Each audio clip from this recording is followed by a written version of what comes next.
So Charles, we hear a lot of concern about Brexit. It's something that really has the attention of global markets right now. And when it comes to Brexit, it just seems like it's one step forward and two steps back. So what conversations are you having with business leaders in this part of the world? And do you feel the need to alleviate some concerns around Brexit in this environment? Well, one of the messages and one of my objectives is to provide a sense of real reassurance that London and indeed our UK financial and professional services sector will remain preeminent well beyond Brexit. We are cautiously, quietly, very confident. And that's not to say we don't need the right Brexit deal, and we're working with government, with our European colleagues and others to make sure that that happens. So can you give me some insight on how the City of London is actually doing right now? You know, what's the mood on the ground, and is it really business as usual as these Brexit negotiations unfold, or is there a real degree of elevated uncertainty and concern still? As I say, there is a quiet sense of real confidence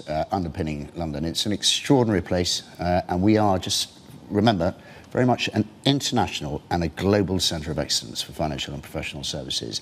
So by way of example, my travels here, or to China, or to Australia, or to South America, where I was last week, people, generally speaking, cannot get enough of London. So let's talk about some of the opportunities for you in this region, because what we see is the UK really attempting to reaffirm its position in the world now, particularly regarding trade in the aftermath of Brexit. So what are you doing to promote closer cooperation between the UK and Southeast Asia, and what is the opportunity for you here? Oh, well, it's a fabulous environment. I should start by saying, naturally, I'm here for 2 days in Singapore, and I fly tonight to Jakarta.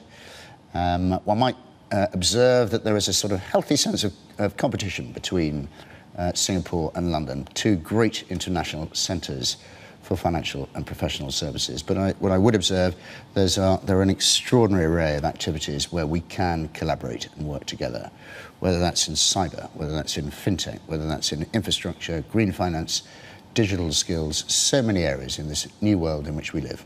What about when it comes to attracting new businesses into London as well? Because this is very much a two-way trade. I wanted to ask you about London as a listing destination. Do you think maybe unicorns in Asia who are looking to go public might be turned off by the Brexit uncertainty in London? I don't think so. I think we've got an extraordinarily strong capital market, respected the world over. The London Stock Exchange last year had its record year. I think in the year itself there were over 100 plus separate IPOs. So it's a very, very positive framework, and one which we will be continuing to promote whilst we're here in ASEAN.